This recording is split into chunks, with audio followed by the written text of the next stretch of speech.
है क्या हो गया? तो डरा रहा फोकट काम तू फोकट काम।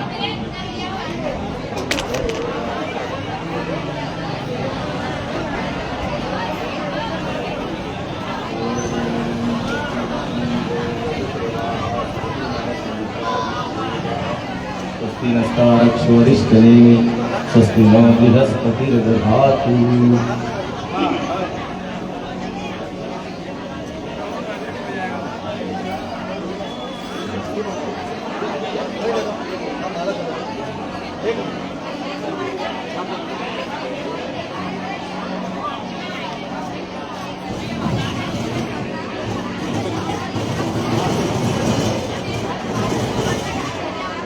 ज्यादा उधर मत करो भैया,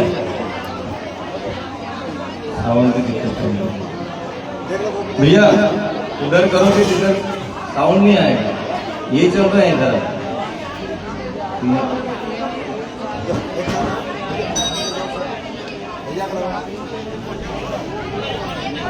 या तो इधर ही कनाज छोड़ दो या खड़े कर दो, इधर कर दो इसे भैया। ये कनाज छोड़ दो और इधर लगा।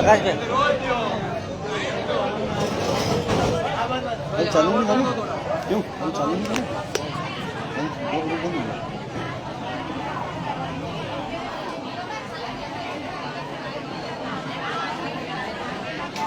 आइए सभी शांति से बैठे।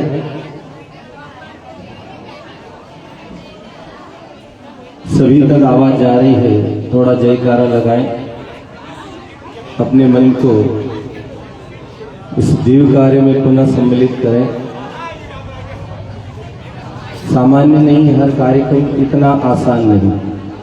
समस्याएं ईश्वर को आई है तो हम सभी इंसान हैं, उसका भी समाधान निकलेगा। परमात्मा सब देख रहा है, सब व्यवस्था बनाएगा और बनाना ही पड़ेगी। तो निवेदन है सभी चैतन्य अवस्था में बोले गायत्री माता की जय हो। बहनें हमारी कहाँ पर है? अभी पंडाल में है कि बाहर है? जितनी जनता है उतनी आवाज आए तो लगे नहीं है।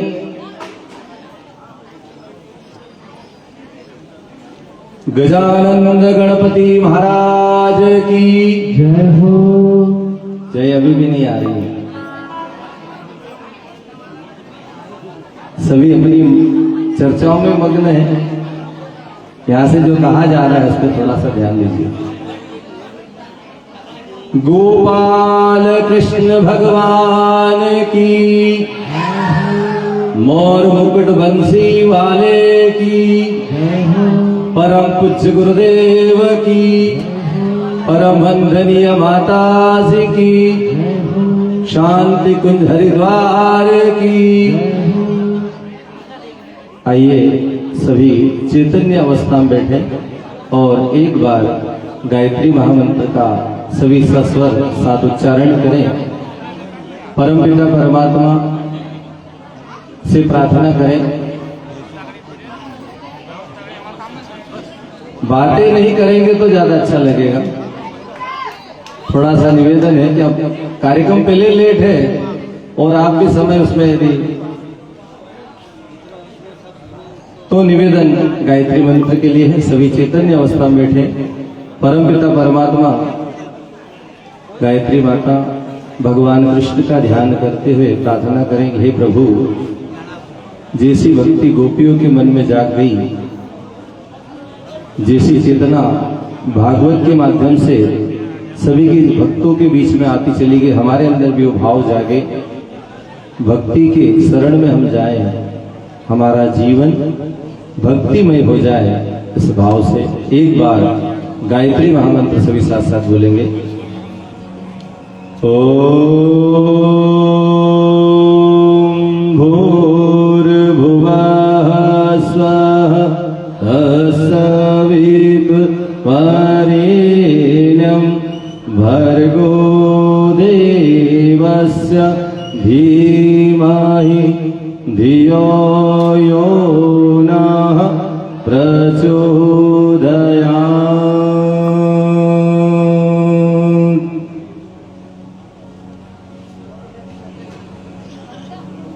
करने को अज्ञान ज्ञान की ज्योति अखंड जलाई, भू पर लाने स्वर्ग योजना युग निर्माण चलाई। ज्ञान यज्ञ के लिए समर्पित जिनका जीवन सारा, उन सद्गुरु श्री राम चरण में प्रथम प्रणाम हमारा, विनम्र प्रणाम हमारा। अखंड मंडलाकारं व्याप्तं येन चराचरं, तत्पदं दर्शितं येन तस्मै श्री गुरवे नमः। आयातु वरदे देवी त्रयक्षरै ब्रह्मवादिनी, गायत्र्यै छन्दसां मातः ब्रह्मयोनिर्नमोऽस्तुते। अभीप्सितार्थसिद्ध्यर्थं पूजितो यः सुरासुरैः, सर्वविघ्नहरस्तस्मै गणाधिपतये नमः। वसुदेवसुतं देवं कंसचाणूरमर्दनं, देवकी परमानन्दं कृष्णं वन्दे जगद्गुरुम्। रामाय रामभद्राय रामचन्द्राय वेदसे, रघुनाथाय नाथाय सीताया पतये नमः। मनोजवं मारुततुल्यवेगं, जितेन्द्रियं बुद्धिमतां वरिष्ठं, वातात्मजं वानरयोत्तमुख्यं, श्रीरामदूतं शरणं प्रपद्ये। जय जय श्री राधारमण, जय जय नवल किशोर, जय गोपीचित चोर प्रभु, जय जय माखन चोर। व्यासाय विष्णुरूपाय व्यासरूपाय विष्णवे, नमो वै ब्रह्मनिधये वासिष्ठाय नमो नमः। आइए परमात्मा का थोड़ा सा कीर्तन संकीर्तन। श्रीमन्नारायण नारायण नारायण, श्रीमन्नारायण नारायण नारायण, श्रीमन्नारायण भवतारायण, श्रीमन्नारायण भवतारायण, श्रीमन्नारायण भवतारायण, श्रीमन्नारायण भवतारायण, नारायण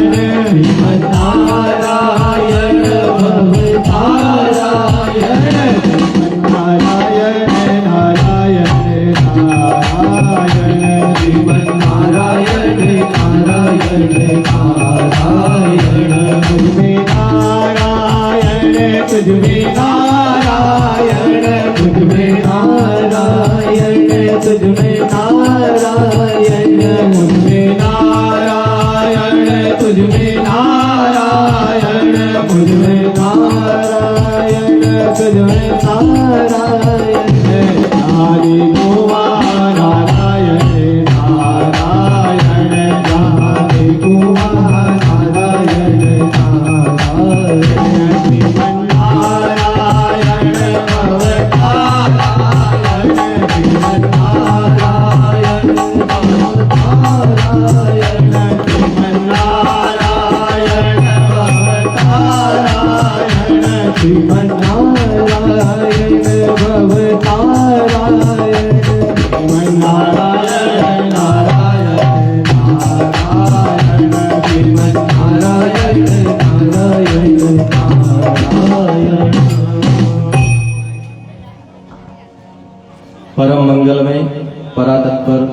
अखिलेश्वर अकारण करुणा बरसाने वाले भक्तवांचा कल्पतरु पीताम्बरधारी श्री बालकृष्ण लाल की वांग्मय वाणी शब्दमय प्रतिमूर्ति हम आपके सम्मुख हैं। श्रीमद् भागवत महापुराण को हम बारंबार प्रणाम करते हुए सिया राममय सब जग जानी करहूं प्रणाम जोरे जुग पानी करहूं प्रणाम जोरे जुग पानी। श्रीमद् भागवत महापुराण कथा के आज विश्राम दिवस पर सप्तम दिवस पर उपस्थित शक्ति स्वरूपा माता शक्ति माता बहनों देवतुल्य आत्मी भाइयों, आप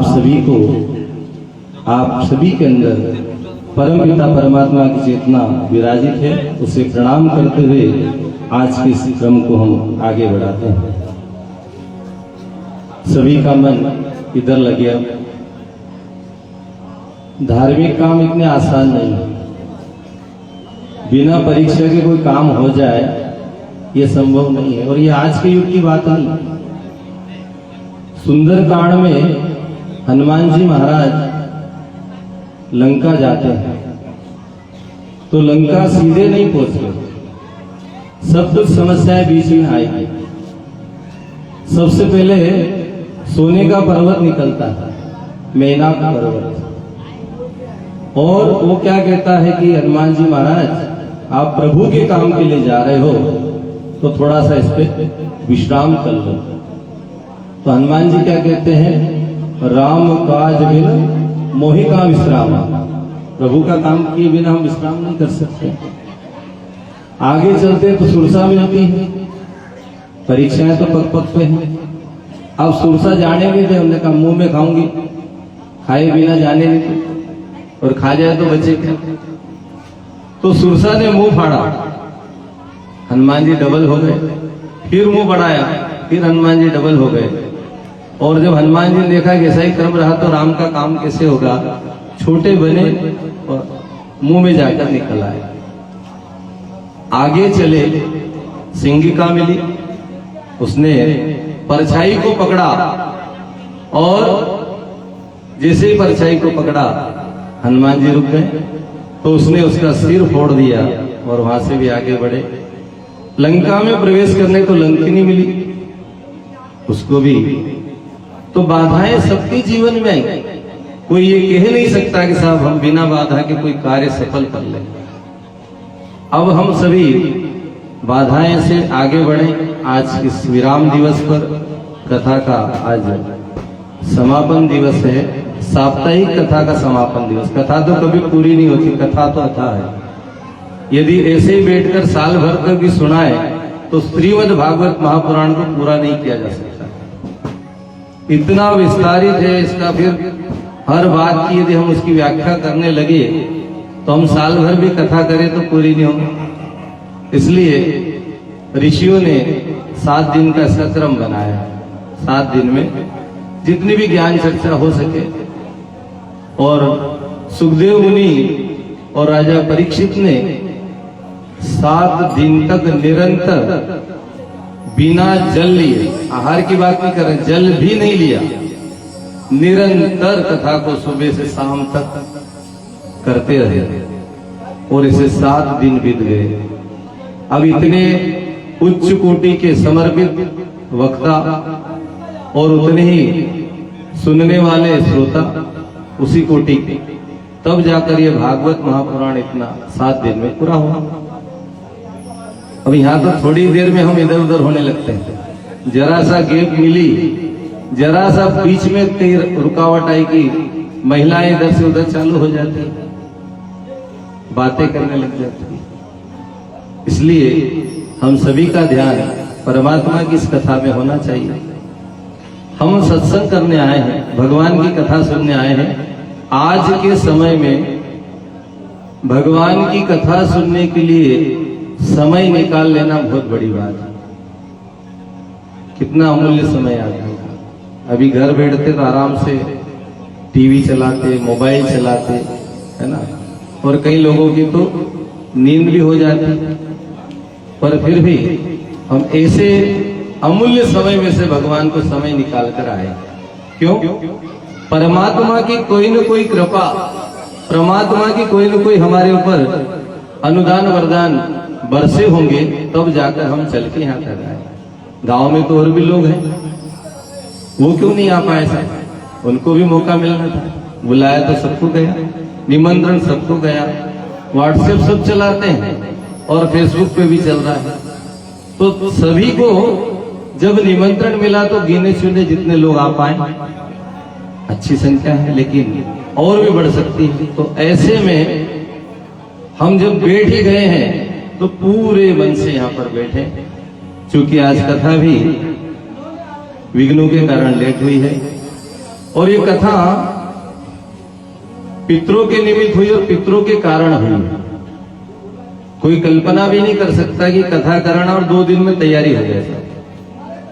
केवल 2 दिन लगे और ये कथा हो गई। बड़ा आश्चर्य है, 2 दिन में बड़े बड़े शहरों में कोई काम संभव नहीं है, लेकिन एक छोटे से गांव में प्रभु की कृपा, पितरों की कृपा यहां बरसी और ये कथा हो गई। इस कथा में आयोजक तो गायत्री महिला मंडल है, लेकिन प्रायोजक जिनके कारण ये हो पाई, जिनके सहयोग से हो पाई, वे सौभाग्यशाली हमारे पास सूची भी आई है। क्योंकि हमें नाम नहीं पता था इसलिए बोल भी नहीं पाते, लेकिन आज समापन दिवस है तो नाम हम बताते हैं। श्री नवीन जी मालविया, श्री दिलीप जी गोंदवानिया और अक्षय जी सेन, अशोक जी सोनी, पन्नालाल जी राठौड़, संजय जी मोतीलाल जी राठौड़, अमित जगदीश जी राठौड़ और सुनील जी राठौड़। ये 11 जजमान ऐसे हैं जो प्रायोजक हैं। पवित्र अवसर पर हमें भगवान की कथा में बैठने और इसको सुनने का अवसर प्राप्त हुआ। बड़ा उत्साह है। आज की जो समस्या है अपनी जगह है, हो सकती है, उसका भी प्रभु कहीं न कहीं हल निकालेगा, ऐसा विश्वास है। किसी का भी भगवान नुकसान नहीं करता है, पर असुरत्व हमने कहा ना कि वृत्ति है। असुर कोई प्रत्यक्ष दिखने वाली चीजें नहीं, जिसके अंदर बुद्धि बैठ जाए। अब ले जाने वाले जो भी क्या हो, उसकी बुद्धि कितनी चली, उसके ऊपर असुर बैठ गया। क्योंकि हमेशा असुर को श्रेष्ठ और शुभ काम नहीं सुहाते। जिसके अंदर पाप होता है उसको भगवान की कथा अच्छी नहीं लगती। उन्होंने कहा सब अच्छा चल रहा है, इसको थोड़ा सा डिस्टर्ब करो। किया भी हमने, कथा तो होगी। और जो नुकसान इस व्यासपीठ से विश्वास है बराबर होगा। प्रयास यहाँ के जो भी लोग हैं, जिनसे प्रशासन से अच्छी वो प्रयास करें। बड़े स्तर पर भी हो सकता है, पर ऐसा होना चाहिए किसी का नुकसान ना हो, इसलिए सब मिलकर थोड़ा सा प्रयास इस पे जरूर करेंगे। कल हमने श्रीमद् भागवत महापुराण के प्रसंग में भगवान कृष्ण का मथुरा आगमन, मथुरा में कंस का वध, असुरों का वध, और उसके बाद सांदीपनी आश्रम में विद्या अध्ययन 64 दिन में जो पूरी हुई, 64 कलाओं को, 64 विद्याओं को अर्जित किया गया। उसके बाद में जरासंध से युद्ध 17 बार जरासंध को हराने के बाद परमात्मा ने भक्तों की रक्षा के लिए रणछोड़ बनना पसंद किया और वहां से सीधे समुद्र के पास जाकर द्वारकापुरी का निर्माण विश्वकर्मा जी से कराया। और परमात्मा परब्रह्म कृष्ण कन्हैया द्वारका में जाकर निवासरत होते हैं। और वहां से कुंदनपुर की राजकुमारी का पत्र आता है, और उस पत्र के आधार पर प्रभु जाते हैं और रुक्मणी को लेकर आते हैं और रुक्मणी से विवाह करते हैं। भगवान का ये पहला विवाह है। रुक्मणी माँ लक्ष्मी के अवतार के रूप में धरती पर अवतरित हुई। इस प्रकार से कल का प्रसंग हुआ। अब कल के बाद हम आज समापन दिवस पे आगे बढ़ते हैं। प्रभु के कई विवाह हुए। उनका दूसरा विवाह जामवंत जी की बेटी जामवती से हुआ। दूसरा विवाह जामवती से हुआ। जामवती से कैसे हुआ? परीक्षित जी कहते भाई भालू की लड़की रीछ की लड़की से भगवान का विवाह कैसे संभव हो पाया? परमात्मा कैसे पहुंचे वहां तक? तो इसमें उत्तर देते हैं सुखदेव जी कि सत्राजित नाम का महाराज जो है बड़े प्रतापी थे और उनको परमात्मा की कृपा से एक मणि मिली हुई थी। शयमंतक मणि उनको मिली हुई थी। और उस मणि की विशेषता क्या थी? उस मणि की विशेषता थी कि उसका 10 घंटे तक लगातार जब पूजा पाठ करना पड़ता था और 10 घंटे के बाद वो मणि सोना देने लगती थी और एक दिन में 2 कुंटल सोना देती थी। नियम था उसका। तो परमात्मा के दरबार में जब द्वारकापुरी वो आए सत्राजित जी, तो भगवान ने कहा भाई आप कितने लोग हो परिवार में? उन्होंने कहा साहब मैं हूं, मेरी पत्नी है, बीमार पत्नी, बूढ़ी पत्नी, मेरा छोटा भाई है और माता जी है। बोले ले दे के 3.5 लोग हो और 2 कुंटल सोना रोज आए तो क्या करोगे? आप सरकारी खजाने में इसको रख दो, कम से कम यहां से जन कल्याण होगा। तो सत्राजित ने मना कर दिया कि साहब मणि तो मैं नहीं दूंगा। अब होता यह है, भगवान ने कहा भाई कोई बात नहीं, आपकी चीज है, आपकी मर्जी, देना ना हो। तो एक दिन उनके भाई सत्राजित के भाई प्रसेन ने मणि को अपने गले में पहन लिया और जंगल में शिकार करने निकला।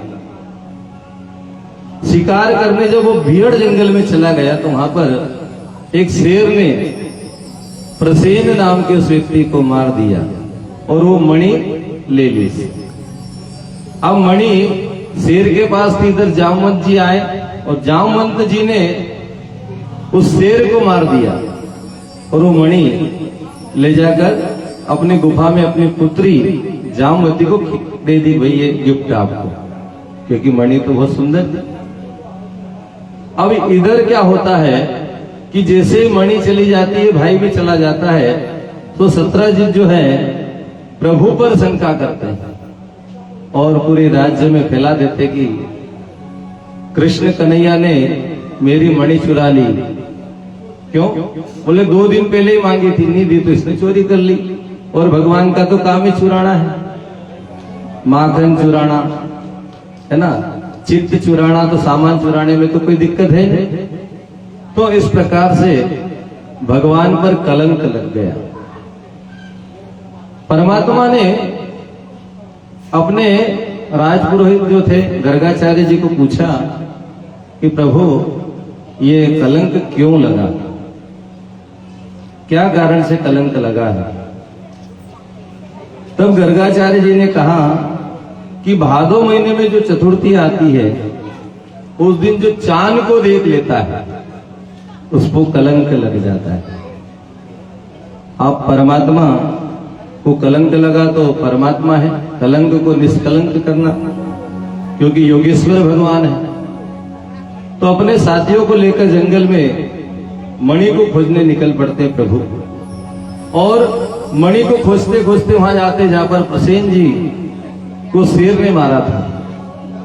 वहां देखा तो शेर के पैर वहां पर भूमि पर थे। उसका पीछा किया, आगे जाकर देखा तो शेर भी मरा पड़ा है, लेकिन उसके आगे रीछ के जो है पैर बने हुए थे। उन पैरों को देखते देखते परमात्मा उस गुफा में पहुंच गए। अपने साथियों का भी आप गुफा के बाहर बैठो, मैं मणि हो न हो यहीं पर हो।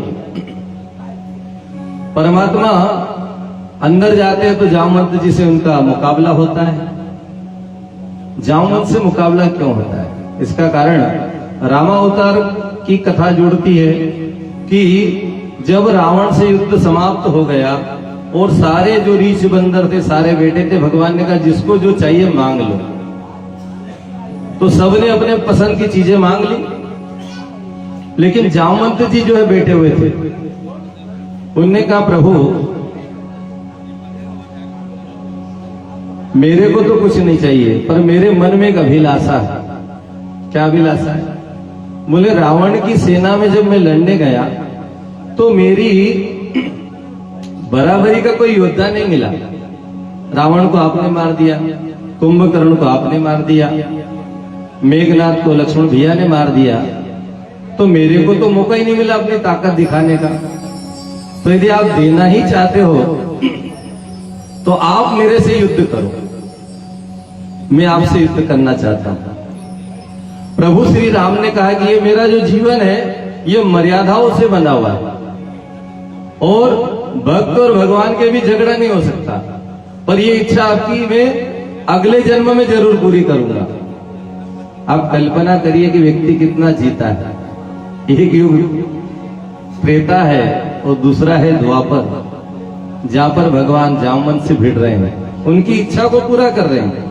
आप परमात्मा और जामवंत के बीच लंबा संघर्ष चला और भगवान को उनने पहचान लिया, क्योंकि जब देखा कि भाई बराबरी की टक्कर का है तो उनको वो दृश्य याद आया, परमात्मा श्री राम का दृश्य हुआ। तो जामवंत जी ने हाथ पैर जोड़ लिए, प्रभु मैं पहचान गया आप राम हो। तो उन्होंने कहा प्रभु आना कैसे हुआ ये बताइए। उन्होंने कहा हमको मणि चाहिए। तो जामवंत जी ने कहा कि मणि आपको दे देता हूं, लेकिन एक समस्या है, ये मणि मैंने अपनी पुत्री को गिफ्ट कर दिए, दे दी, तो अब आपको मणि चाहिए तो मेरी पुत्री से विवाह करना पड़ेगा। और परमात्मा जामवती से विवाह करते हैं और मणि लेकर आते हैं। अब मणि लाकर वो सत्राजित को देते हैं और सत्राजित को रात भर नींद नहीं आई, क्योंकि उसके मन में कहीं ना कहीं ये लगा कि साहब मेरे द्वारा प्रभु पर मैंने आक्षेप लगाया, कलंक लगाया। उसकी आत्मा रात भर बेचैन रही। सुबह उठकर उसने परमात्मा से निवेदन किया, प्रभु ये जो है मणि ये तो आप ले लो। भगवान ने कहा कि नहीं, अब मणि नहीं लो, जिस मणि के कारण कलंक लगा उस मणि को मैं नहीं लो। तो उन्होंने कहा मेरी पुत्री से आपको विवाह करना पड़ेगा। उनकी पुत्री का नाम था सत्यभामा। इस प्रकार प्रभु का तीसरा विवाह संपन्न हुआ। भगवान गए पांडवों के यहां घूमने के लिए। पीछे से अक्रूर जी ने सुधन्वा नाम के व्यक्ति को भड़का दिया और राजा सत्राजित को मारकर उसने मणि ले ली। पिता की मृत्यु समाचार सुनकर सत्यभामा दुखी हुई और परमात्मा ने जो है उनको ढाढ़स बधाई। लेकिन सुधन्वा को मारने के बाद भी भगवान को मणि नहीं मिली। बलराम जी बोले घर में ही देखिए किसके पास होगी। कन्हैया बोले चौथ का चंदा देखा इसलिए मणि बड़ा ही कलंक लगा रही है। श्री अक्रूर जी के पास वो मणि थी। उसके बाद अक्रूर जी से उनको मणि मिली। अक्रूर जी को दंडित किया और अक्रूर जी को ड्यूटी लगा दी कि अब 10 घंटे पूजा आपको करना है और जो सोना आएगा वो सरकारी खजाने में लिखित में जमा करना पड़ेगा। भगवान अर्जुन के साथ घूमने निकले और वहां एक सावली सलोनी नारी जो यमुना किनारे परम सुंदर स्त्री बैठी थी, एकदम समाधि धारण किए हुए। अर्जुन ने उस स्त्री से जाकर पूछा देवी कौन हो? उस स्त्री ने कहा मैं सूर्यपुत्री हूं और यमराज की बहन हूं और मेरा नाम कालिंदी है। श्री कृष्ण को पति रूप में पाने के लिए मैं तपस्या कर रही हूं। अर्जुन ने कहा भाई श्री कृष्ण तो हमारे साथ ही है। भगवान के पास लाए, उसका विवाह संपन्न कर दिया। तो इस प्रकार से चौथा विवाह भगवान का कालिंदी के साथ संपन्न हुआ। बिंद और अरविंद नाम के राजा, दोनों भाई थे। दोनों की परम लाडली बहन का नाम है मित्र वृंदा, परम सुंदरी। पांचवा विवाह भगवान का मित्र वृंदा के साथ भी संपन्न हुआ। नग्नजित नाम के एक राजा हैं, उनके यहाँ 7 बेल हैं जो बड़े ही बलशाली, और ऐसा कोई पराक्रमी हो जो एक साथ 7 बेलों के नाक में रस्सी डाल दे। ऐसा बुद्धिमान जो भी होगा वो उसके पुत्री के साथ विवाह करेगा। परमात्मा ने वो शर्त भी पूरी कर दी, और नग्नजित की जो लड़की है जिसका नाम नग्नजिती था, एक नाम उसका सत्या भी है, परमात्मा का छठा विवाह उसके साथ भी संपन्न हो गया। एक राजा धी देवी नाम की पराक्रमी स्त्री है, राज संभालती है स्वयं। राजा देवी की पुत्री का नाम है भद्रा। प्रभु का 7वां विवाह भद्रा के साथ संपन्न होता है, और 8वां विवाह कृष्ण का जो है मद्र देश के राजा की बेटिया जिसका नाम लक्ष्मणा है उसके साथ संपन्न हुआ। इस प्रकार से प्रभु के 8 विवाह, 8 पटरानी तो हो गई। एक पराक्रमी राजा भौमासुर जो भूमि से उत्पन्न हुए, इसलिए उसका नाम भौमासुर था। भौमासुर ने अपने बल का दुरुपयोग करते हुए कई राजाओं को जीता, और उनकी जो राजकुमारियां था उनको ले जाकर अपने जेल में बंद कर दिया। परमात्मा को लगा कि भाई ये अन्याय कर रहा है। परमात्मा स्वयं वहां पर जाते हैं, उस राजा को मारते हैं, और उन 16,000 कन्याओं को उस कारागार से मुक्त करते हैं। पर प्रभु सोचते हैं कि ये जो कन्याएं हैं अब एक राजा के कारागार में बन रही है, ये घर तो जाएगी नहीं, और घर जाएगी समाज के बीच जाएगी तो कोई भी इसका सम्मान नहीं करेगा। कोई लड़की कहीं रहकर आ जाए तो उसका सम्मान फिर खत्म हो जाता है। तो प्रभु ने सोचा कि इनको अब नहीं छोड़ते, और यदि इनको खुला छोड़ दे, घर में जाए खुला छोड़ दे तो भी गलत मार्ग पर चले जाए। इसलिए प्रभु ने कहा कि भाई आप तो हमारे साथ ही रहो, और ऐसे 16,000 रानियों से 16,100 राजकुमारियों से परमात्मा का विवाह संपन्न हो गया। अब परमात्मा की जो पत्नियां हो गई 16,108।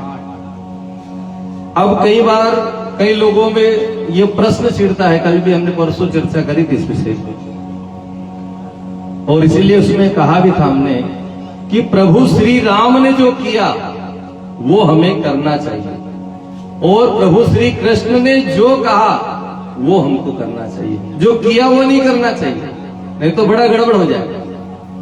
हम भी सोचे साहब भगवान की तो बहुत सारी पत्नियां, तो अपने को कोई दिक्कत नहीं। हालांकि आज का युग इतना प्रबल है कि एक से ही पूरा पड़ जाए तो बहुत है, जिसके यहाँ एक से ज्यादा हो जाए उसकी तो हालत खराब है ना। वो जमाना चला गया जब कई कई रानियां होती थी और सब प्रेम से रहते थे। आज तो घर में यदि एक महिला से दूसरी महिला हो जाए, यहाँ तक कि बहू और सास भी साथ में रहना पसंद नहीं करे। जिसका एक बेटा हो उसकी लाड़ी भी अपनी सासू के साथ रहने को तैयार नहीं है। कहते हैं कि 4 भाई एक साथ रह सकते हैं, पर 2 बहुएं भी साथ में रहना पसंद नहीं करती। कारण वैचारिक मतभेद, वो छोटी छोटी बातें, परिवार की बात है। आज तो शादी हुई भगवान की तो परिवार बस गया। परिवार पर चर्चा, परिवारों में कोई बड़ी बात नहीं होती, सिर्फ व्यक्ति का अहम, व्यक्ति का ईगो आड़े आता है। सास को ये लगता है कि मेरे को पूछना चाहिए, मैं को पूछे तो अब नहीं पूछा तो कोई बड़ी बात नहीं है, पर मन में ठेस पहुंची, मगर पूछे बिना काम करना। और बहू के मन में मेरे को कहो तो नहीं, सास कह रही कि पूछा नहीं, बहू कह रही कहा नहीं, बस विवाद यही है। बड़ा विवाद भी नहीं है, पर ये पूछा नहीं और कहा नहीं में पूरा घर छितर बितर हो जाता है। और इसीलिए कहा है कि नारी चाहे तो घर को स्वर्ग बना सकती है और ना ही चाहे तो घर को नरक बना सकती है। परम पूज्य गुरुदेव कहते हैं प्यार और सहकार से भरा पूरा परिवार इस धरती का स्वर्ग होता है। प्यार और सहकार, पर अभी सहकार ही नहीं। भाई चाय नहीं दी तो कोई फर्क थोड़ी पड़ा, पर चाय बनी, चाय रख दी, लेकिन कहा नहीं। तो सासू माँ भी बेटी हाथ में देते नहीं तो चाहिए, और फिर लड़े इसी बात की। भाई मैंने तो बना दी, पीना हो तो पिए, रोटी बना के रख दी, खाना हो तो खाए, पर सासू के मत कहो तो समस्या तो है। मेरे ख्याल से डेहरी में जैसे समस्या नहीं होगी। यहाँ तो सब देवियां, क्योंकि इतना बड़ा पंडाल है महिलाओं का और यहाँ सब देवियां बैठी है। यहाँ लड़ाई झगड़े नहीं होते, यहाँ तो कथा सुनने वाले लोग हैं, बार बार कथाएं होती हैं। यहाँ तो परिवारों के झगड़े होते ही नहीं होंगे। ये तो और दूसरे गांव की हम बात कर रहे हैं, यहाँ की नहीं कर रहे, है ना। यहाँ तो नहीं है कि नहीं होना भी नहीं चाहिए। गुरुदेव कहते हैं हमारे जीवन में प्यार आ जाए, सहकार आ जाए तो जीते जी स्वर्ग का आनंद ले सकते हैं। मर के किसने स्वर्ग देखा। अब हम कहते हैं स्वर्ग में गए साहब, तो स्वर्ग से कोई चिट्ठी आज तक आई? किसी के पास टेलीफोन आया या किसी के पास मोबाइल आया, मैसेज आया, किसी भी माध्यम से कहीं पर भी नहीं आया। पर जीवित हम जब तक हैं शरीर का धर्म हम निर्वहन करें और प्यार से रहें। कौन कब दुनिया से चला जाएगा कोई पता नहीं, कब किसका अंत हो जाएगा। पल में प्रलय होए, पल में ही प्रलय होता है, पल में ही बदलाव होता है।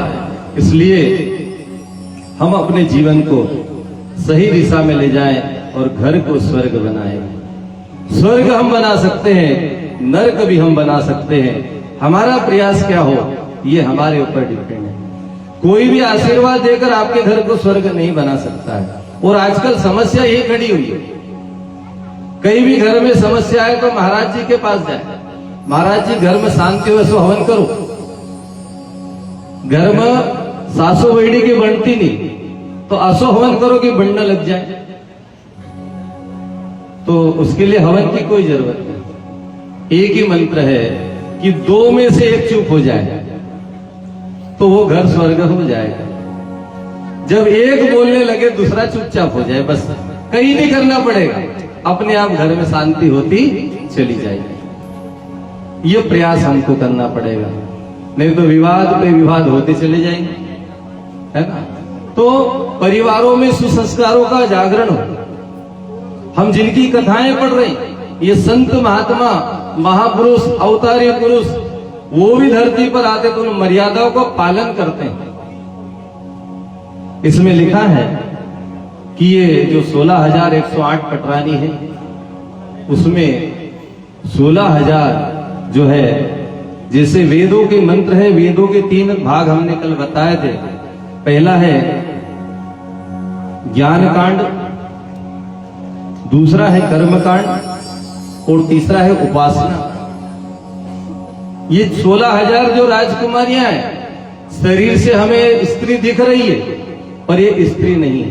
इनके अंदर ऋषि मुनियों की आत्माएं हैं जो कई जन्मों से तप कर रही थी, और तप करते समय ये भाव कर रही थी कि प्रभु आपसे हमारा मिलन हो और लंबे समय तक आपके साथ रहे, केवल आप दर्शन दे के चले न जाओ, पति और पत्नी के रूप में रहे।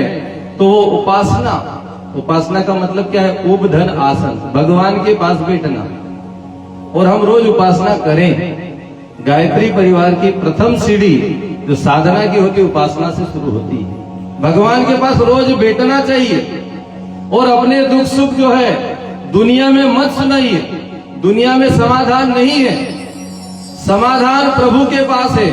जिस भगवान में आपकी आस्था है, जिस भगवान को आप मानते हैं, उस भगवान के पास बैठिए, उस भगवान से प्रार्थना करिए कि प्रभु मेरी ये तकलीफ है, ये समस्या है और आप समाधान करिए, क्योंकि वो परमात्मा पूर्ण है और पूर्ण परमात्मा ही आपकी समस्या का समाधान कर सकता है। दुनिया के लोगों को सुनाओगे तो दुनिया के लोग आपके दुख को देखकर मजाक बनाएंगे, आपकी बातों को दूसरों तक पहुंचाएंगे, लेकिन समाधान नहीं करेंगे। समाधान करेगा तो परमात्मा करेगा, जिसको आपने भगवान को में बिठाया है और हम इष्ट मानते हैं। इष्ट का मतलब क्या है? जिसमें हमारी पूर्ण विश्वास, पूर्ण आस्था, पूर्ण समर्पण हो, वही इष्ट हमारा सार्थक और सिद्ध होता चला जाए। और इसीलिए पहले भी हमने कहा था, एक को साधे सब सदे, सब ही साधे सब ही जाए, कुछ नहीं मिलेगा। हम भगवान बदलते रहते हैं, कभी राम जी, कभी कृष्ण जी, कभी महादेव जी, कभी दुर्गा जी, कभी गायत्री, कभी सावित्री, कभी लक्ष्मी, कभी संतोषी, अलग अलग अलग भगवान। हम ये नहीं कह रहे भगवान को नहीं मानना चाहिए। 33 कोटि देवी देवताओं को हमारे इसमें मान्यता प्राप्त है, हम मानते हैं। और 33 कोटि का मतलब करोड़ों नहीं है, ये स्तर है, इस कोटि के स्तर के देवता हमारे यहाँ हैं। और उसके बाद भी हम इनको छोड़कर दुनिया के दूसरे धर्म के वहां पर स्थानों पे जाते, ये हमारे लिए दुर्भाग्य की बात है। सनातन में भी है, सनातन को हम मानते हैं, तो हमारे यहाँ भगवानों की कोई कमी थोड़ी है। हम अपने भगवान को, जिसे आपकी आस्था हो, ये सनातन की विशेषता है। वहां तो किसी को दूसरी जगह जाने की जरूरत नहीं और उनको बंधन है, लेकिन हमारे यहाँ छूट है। तू राम को मान, तू कृष्ण को मान, तू हनुमान को मान, तू दुर्गा को मान, तू काली को मान, तू गायत्री को मान, तू सावित्री को मान, कृष्ण को मान, राम को मान, जिसको मानना है मानो, लेकिन उसमें पूर्ण आस्था के साथ, कोई बंधन नहीं है। ये इतनी जो है व्यक्ति को छूट यदि कहीं मिली तो सनातन में मिली। इसलिए हम अपने सनातन को बचाने के लिए प्रयास करें और सनातन की गरिमा बनाएं। हमने पहले भी बोला था, हम सनातन की गरिमा हम खुद गिरा रहे हैं। उत्सव मनाते हैं, धार्मिक उत्सव, तो उसमें हम थोड़ा सा ध्यान करें। अभी नवरात्रि आ रही है, एक दिन भी हमने निवेदन किया था, पुनः कर रहे हैं कि हम फिल्मी गीत ऐसे न बजाएं जिससे हमें भी थोड़ा सोचना पड़े और आने वाली पीढ़ी को हम किस रास्ते पर ले जाएंगे, इस पर विचार करें।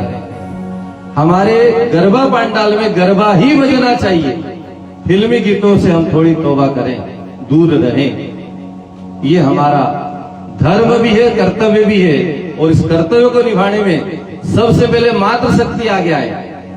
माताएं बहनें कहते हैं साहब जिस पंडाल में फिल्मी गीत बजेंगे वहां पर हम गरबा नहीं खेलेंगे। और यदि माताएं ठान ले तो बदलने में देर नहीं लगेगी। परम पूज्य गुरुदेव कहते हैं, देवियां देश की जाग जाए अगर, युग स्वयं ही बदलता चला जाएगा।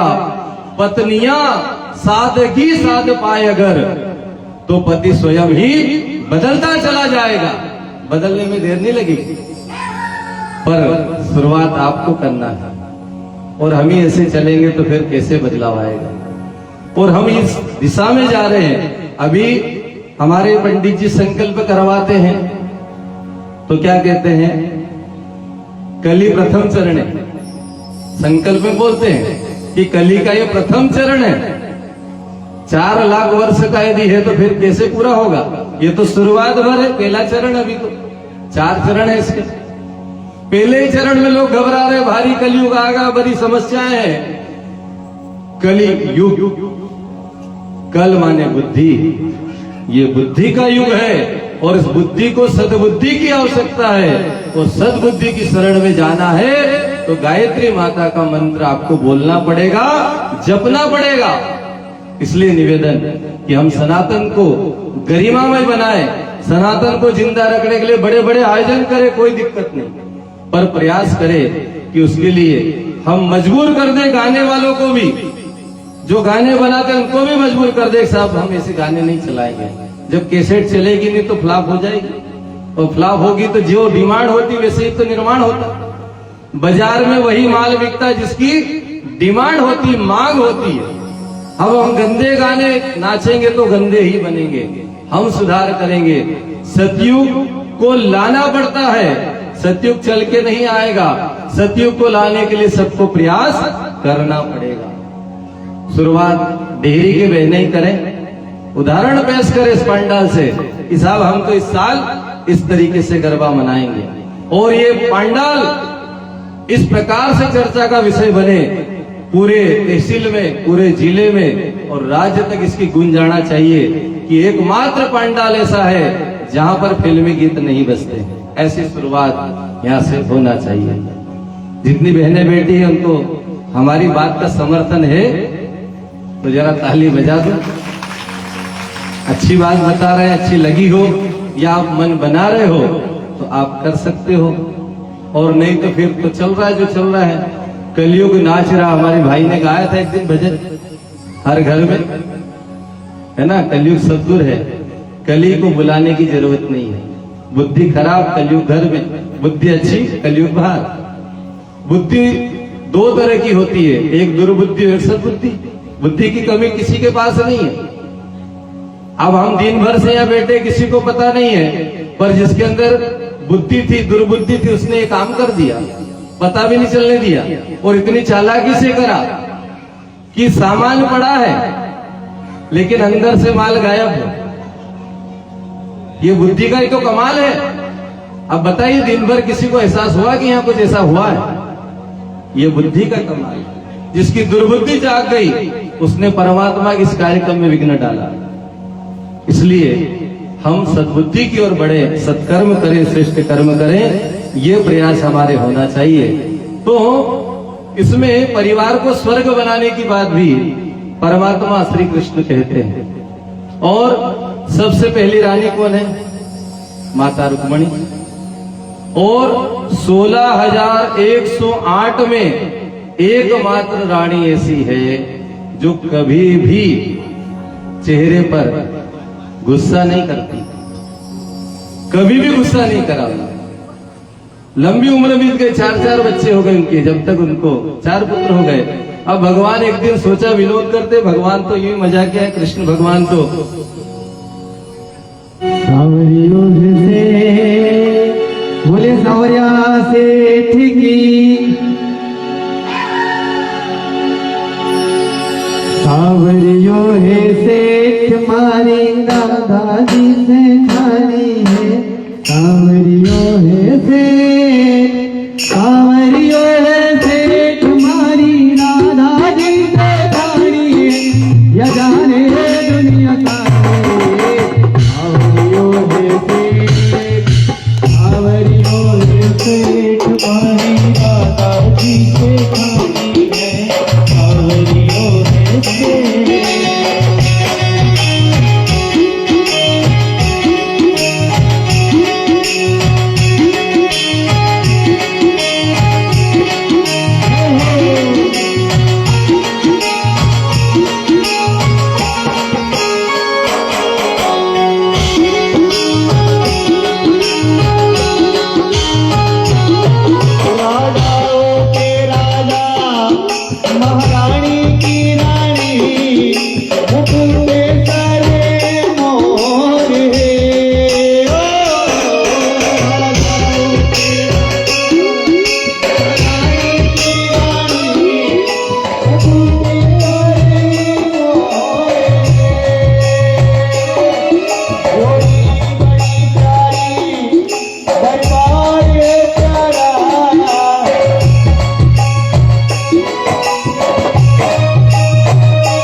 श्री सावरिया सेठ की जय हो।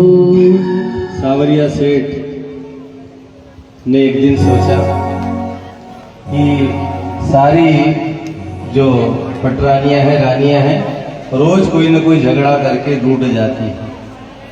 भगवान ने इतने ही रूप बनाए हुए, 16,108 भगवान के महल है और उसमें एक एक रानी के साथ एक एक भगवान बैठा हुआ है, फिर भी झगड़ा हो रहा है। आप कल्पना करोगे कि एक ही हो और 16,000 से मिले कब, तो प्रत्येक के साथ विभक्त हो गए। लेकिन परमात्मा देखता है एकमात्र ऐसी रानी है जो कभी रूठती नहीं है, कभी चेहरे पर अप्रसन्नता नहीं है। तो उनने भगवान ने सोचा कि थोड़ी परीक्षा लेना चाहिए, क्या करेगी जिससे रुक्मणी जी नाराज हो। परमात्मा उनकी नाराजगी देखना चाहते हैं। लेकिन रुक्मणी जी से कहते हैं, एक दिन भगवान थोड़े से उदास है तो रुक्मणी जी पूछती, प्रभु क्या बात है, कोई गलती हो गई क्या? कृष्ण भगवान कहते हैं, एक गलती हो तो बताओ, गलती पे गलती है। तो रुक्मणी जी ने पूछा, क्या गलती हुई प्रभु? श्री कृष्ण जी कहते हैं, पहली गलती तो आपने कि मुझसे विवाह किया। इतने बड़े बड़े सुंदर राजकुमार तुम्हारे पास आए, तुम्हें पत्नी के रूप में चाहने के लिए, उन राजकुमारों को छोड़कर एक ग्वाल से तुमने शादी कर ली, ग्वालिया से शादी कर ली। पहली गलती तो ये। और जब ये बोला तो प्रभु ने रुक्मणी जी के चेहरे पर देखा कि क्या रिएक्शन होता है, क्योंकि बहुत जल्दी नाराज होती कहीं भी बात तो महिलाएं। लेकिन रुक्मणी जी को कोई फर्क नहीं पड़ा। प्रभु फिर कहते हो, जवाब नहीं देती, प्रभु ही जवाब दे रहे हैं। दूसरी बार कहते प्रभु कि कभी ऐसा होता तो तुम बिल्कुल नहीं करती विवाह मेरे से, कि तुम बड़े वीर हो इस कारण से तुमने शादी कर ली मेरे से। मैं बड़ा वीर हूं ऐसा सोचकर शादी करी, पर मैं तो रणछोड़ वाला हूं, रण छोड़ के भागने वाला। तुमने एक भागने वाले शादी कर ली जो अपने युद्ध भूमि को छोड़कर भाग जाए, कैसे के साथ शादी कर ली। फिर भी रुक्मणी जी के चेहरे पर कोई अप्रसन्नता नहीं है। वो कि मेरे जैसा डरपोक तो कोई नहीं। फिर आगे कहते हैं कि बड़े बड़े राजा ओके भय से मैं समुद्र में छुप गया। द्वारका का बनी है समुद्र के बीच में, जो भगवान ने बसाई थी विश्वकर्मा जी ने, वो तो अभी समुद्र के अंदर है। सभी को पता भी है जो वहां गए होंगे, या बीच में अभी हमारे देश के यशस्वी प्रधानमंत्री स्वयं उसका पूजन करने अंदर गए थे। तो वो समुद्र के अंदर आज जल बढ़ रहा है, जल स्तर बढ़ा तो डूब गई और नई द्वारका बसी है। तो प्रभु कहते मैं डरपोक हूं, समुद्र में जाके छुपा। रुक्मणी जी ने कोई जवाब नहीं। प्रभु ने कहा, तुम कहोगी कि मैं तो विवाह बिल्कुल नहीं करती, लेकिन इसलिए कर लिया कि आप देवकी नंदन है। यहां भी गड़बड़ है, यहां भी गड़बड़ है। कोई मेरे को देवकी नंदन कहता है, कोई यशोदा नंदन कहता है, जिसके माँ बाप का ही पता नहीं, उससे तुमने शादी कर ली। यहां भी गड़बड़। तब भी रुक्मणी जी का वही रिएक्शन नहीं आता है। अब बताओ, जिसके माता पिता के पता नहीं, उससे तुम विवाह करती हो। तुम कहोगी कि प्रभु ही कह रहे, प्रश्न वही कर रहे, उत्तर भी वही दे रहे। तुम कहोगी कि मैं विवाह तो नहीं करती, लेकिन इसलिए कर लिया कि आप बड़े सुंदर हो। तो प्रभु कह रहे हैं, प्रश्न उन्होंने किया और उत्तर भी वही दे रहे हैं। काहे का सुंदर? मैं तो सावला सलोना हूं, और कालिया देव में जब कूदा तो उसके विष से और ज्यादा काला हो गए, फिर भी तुमने शादी कर ली। राजा कभी बना नहीं, प्रभु ने कभी राजपाट नहीं चलाया।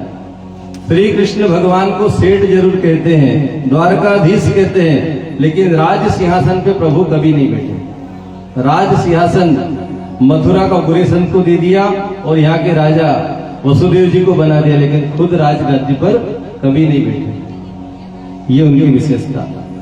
तो वो कहते हैं कि राजा कभी बना नहीं, गद्दी कभी मिली नहीं। दुनिया के लोग मुझसे द्वेष करते हैं। अरे तुम्हारे बड़े भाई रुक्मी को भी मैं पसंद नहीं। इतनी बात कहने के बाद भी रुक्मणी क्रोध नहीं आया। तो कन्हैया बोले तुम कहोगे अजय मैं तो विवाह बिल्कुल नहीं करती, लेकिन इसलिए कर लिया कि आपकी बड़ाई सुनी। कई लोग सुनते ना कि भाई इन्हें कृष्ण भगवान ही बोल रहे कि मेरे कई गुण हैं, लेकिन झांझ बजाने वाले रात दिन मेरा ध्यान करते हैं भीख मंगे की तरह, पर मेरे पास क्या आज मैं दूं, मैं तो राजा भी नहीं हूं। रुक्मणी इतने पर भी क्रोध नहीं करती है। तब प्रभु और ज्यादा आगे बढ़ के कहते हैं कि अभी भी चाहो तो मैं शिशुपाल से तुम्हारा विवाह करवा सकता हूं। बच्चे होने के बाद भी तब जाकर रुक्मणी नाराज नहीं हुई। कोई पति हो तो कोई पति उसको कह दे तेरा विवाह मैं करा दूं, उस पति की क्या हालत होगी आज के समय में वो पति ही जान सकता है। लेकिन रुक्मणी जी ने कोई रिएक्शन नहीं दिया, लेकिन उसको उसी समय सुध बुध भूल कर बेहोश हो गई। प्रभु उसको होश में लाते हैं और होश में आने के बाद में वो जो है भगवान ने कहा अरे क्या हुआ, मैं तो मजाक कर रहा था। लेकिन जब होश में आई तो रुक्मणी जी बोली, अब बोल रही। ये ध्यान रखना, इस जो सूत्र है श्रीमद् भागवत की जो सूत्र है वो परिवार को घर को स्वर्ग बनाने के लिए। तो रुक्मणी जी जवाब दे रही है, क्या कह रही है कि कन्हैया बुरा मत मानना। कन्हैया कह रहे बुरा मत मानना, मैं तो ऐसे विनोदी स्वभाव, कभी क्रोध देखा नहीं, इसलिए आपके चेहरे पर क्रोध लाने के लिए ऐसा किया जब उसमें। तो रुक्मणी जी हाथ जोड़कर भगवान से कहती है, रुक्मणी जी कहती है कि आपने गलत कुछ भी नहीं कहा। आपने ये कहा कि मेरा तो और तुम्हारा कोई मेल नहीं है, तुमने विवाह क्यों किया बिल्कुल सही है। कहा तो मैं प्रकृति से आबद्ध एक नारी और कहा प्रकृति से परे पर ब्रह्म, इसका कोई मेल हो सकता है क्या? ये मेरा सौभाग्य कि आपके साथ मेरा विवाह होगा। कौन कह रही है? रुक्मणी जी। इतना सुनाने के बाद भी जवाब ये दे रही है पति को। दूसरी बात वो कह रही है कि मेरे माता पिता का पता नहीं है। तो रुक्मणी बोली मैं पूछती हूं आपके माता पिता कब से होने लग गए? भगवान सबको पैदा करता है, भगवान के कोई माता पिता है क्या? सृष्टि क्रम में हमने सुना था कि भगवान की नाभि से कौन निकला? कमल। उस कमल पे कौन बना? ब्रह्मा जी। और ब्रह्मा जी ने सृष्टि बनाई।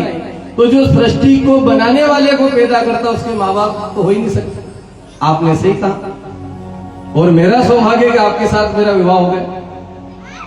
ये जवाब सुनना चाहिए और इस जवाब को अंतर मन से सोचना चाहिए कि पति यदि कोई गलत बात कह भी दे तो पत्नी का रिएक्शन सकारात्मक होना चाहिए, पॉजिटिव होना चाहिए, तब जाके घर स्वर्ग बनेगा।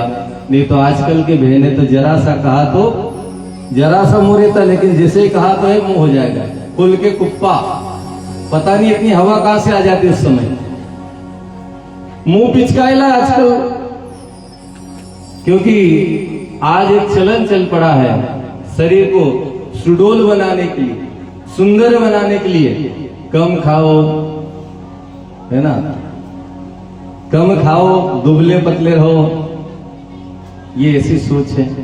हम ये नहीं कहते स्वास्थ्य का ध्यान रखना चाहिए, लेकिन स्वास्थ्य के साथ साथ शरीर मजबूत भी होना चाहिए। हम कहते धर्म की रक्षा करेंगे, और धर्म की रक्षा क्या करें? चार पेड़ी छड़े हुए तो आपने लग जाए, धर्म की रक्षा कौन करेगा? हम धर्म की रक्षा करेंगे, हम अनीति से लड़ेंगे। और लड़ने के लिए शरीर भी तो मजबूत हो। तो खा पी के टणके रहो, योग करो, व्यायाम करो, शरीर को मजबूत बनाओ। आवश्यकता पड़ने पर सनातन की रक्षा के लिए हम आगे आ सकें। अध्यात्म ये कहता है, और भगवान कृष्ण ने तो गीता इसीलिए कहा है। अर्जुन गांडी छोड़ के भाग गया था, उसको फिर से पकड़ के लाए, गीता का ज्ञान दिया और उसको कहा कि अधर्म जहां हो रहा है उसमें युद्ध करने में कोई हानि नहीं है। अपने ही क्यों न गलत कर रहे उनका भी विरोध करना ही चाहिए। ये गीता हमें सिखाती है। गीता कहां सुनाई जा रही है? आज गीता का सुनाते हैं। कोई दादाजी कोई दादी जी खाटले में पड़े हैं और अंतिम समय गिन रहे हैं, तो उनको कहा गीता पाठ करो। अब कई करो हाँ गीता का पाठ, कान से सुना नहीं रहा है, आंख से दिख नहीं रहा है, हाथ पैर चल नहीं रहे, उसको गीता का ज्ञान। अरे गीता का ज्ञान तो इन युवाओं को दीजिए, युवतियों को दीजिए। गीता हमें बोध कराती है कि हमारे अंदर भक्ति भी होना चाहिए, ज्ञान भी होना चाहिए, और जरूरत पड़ने पर कर्म करते हुए सनातन की रक्षा कर सके, ऐसा जीवन हमें जीना चाहिए। ये गीता का ज्ञान है और यही गीता सिखाती है। लेकिन हम कहाँ जा रहे हैं? आज कथाओं में सिर्फ मनोरंजन के लिए कथाएं होती। गुरुदेव कहते हैं कथाएं मनोरंजन के लिए नहीं होना चाहिए, मनोमंजन के लिए होना चाहिए। हमारा मन इस योग्य बन जाए कथा सुनने की बात कि नहीं, हमें सनातन की रक्षा करना है और उसकी शुरुआत अपने से करें। गुरुदेव कहते हैं हम बदलेंगे युग बदलेगा, हम सुधरेंगे युग सुधरेगा। ऐसा भाव हमारे अंदर जिस दिन जग जाएगा, उसी दिन इस धरती पर स्वर्ग आएगा। पहले दिन हमने कहा था कि गायत्री परिवार का उद्देश्य पूजन कराना, हवन कराना, कथा करना नहीं है। गायत्री परिवार का उद्देश्य मनुष्य को देवता बनाना और धरती पर स्वर्ग लाना, ये उद्देश्य है। और इसी उद्देश्य को लेकर सारे कार्यक्रम हो रहे हैं। कोई सा भी सत्संग हो, गायत्री परिवार का कोई प्रवक्ता बैठेगा तो ये बात जरूर रखेगा और रखना ही चाहिए। इसलिए हम इन बातों को जीवन में आत्मसात करें।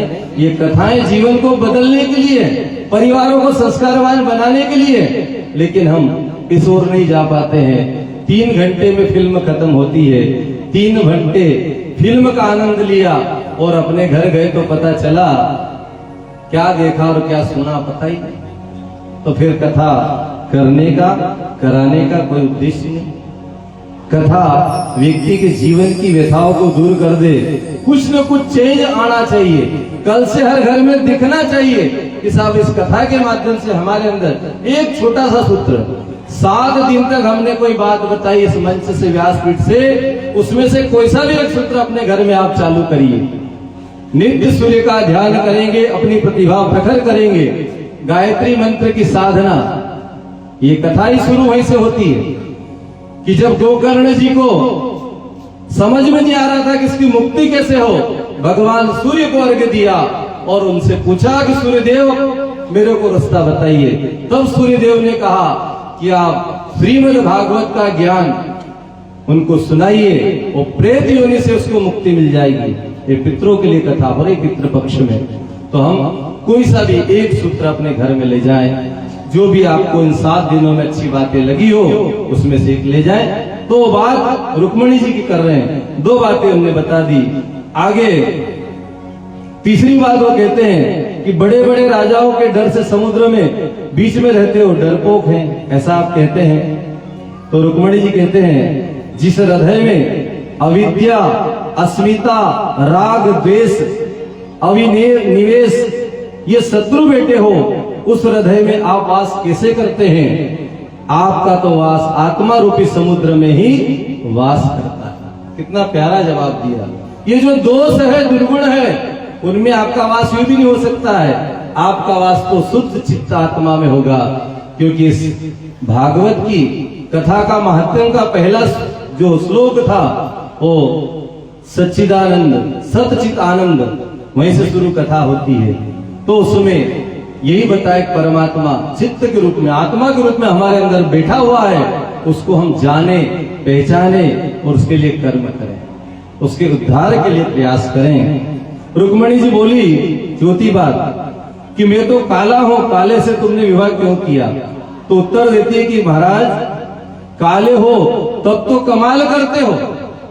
क्या कहती है? पॉजिटिव जवाब है कि काले हो तब भी कमाल कर रहे हो। कभी गोरे होते तो, और गोरे की जगह लड़के की जगह लड़की होते तो क्या होता? लड़के होने के बाद भी इतनी सारी जहां पर लोग जाते हैं वहां तुम्हारे ऊपर दृष्टि पड़ती है, तुम्हारे हो जाते हैं। और कभी लड़की होती तो कई युद्ध हो जाते, धरती पर लोग मर गड़ जाते। इसलिए काले ही अच्छे हो, गोरे नहीं बने तो अच्छे हो। इसलिए मैंने विवाह करके कोई गलती नहीं की। इस प्रकार से जवाब पॉजिटिव मिलते हैं। आगे रुक्मणी जी कहती कि आपने कहा कि भीख मांगिए महात्मा मेरा कीर्तन कर दे। रुक्मणी बोली मेरे से यदि कोई पूछे तो दुनिया में सबसे बड़ा कोई धनी है तो केवल संत है। सबसे बड़ा धनी कौन है? संत है। और धनी होने का मतलब केवल हमारे घर में सुख साधन सुविधाएं, भौतिकवादी युग में हम जी रहे हैं तो संसाधन होना पर्याप्त नहीं है। अच्छा बिस्तर तो है आपके पास, लेकिन क्या उस पर अच्छी नींद आ रही? अच्छा भोजन तो है, लेकिन भूख अच्छी लग रही? अच्छे साधन तो घर में है, लेकिन शरीर साथ नहीं देता, तो क्या करेंगे उनको? साई इतना दीजिए जामे कुटुंब समाज, मैं भी भूखा न रहूं साधु न भूखा जाए। और आगे कहते हैं कबीरा सब जग निर्धना धनवंता न कोई, धनवंता सोई जानिए जाके राम धन होए। जिसका राम धन हो। और मीराबाई ने क्या कहा?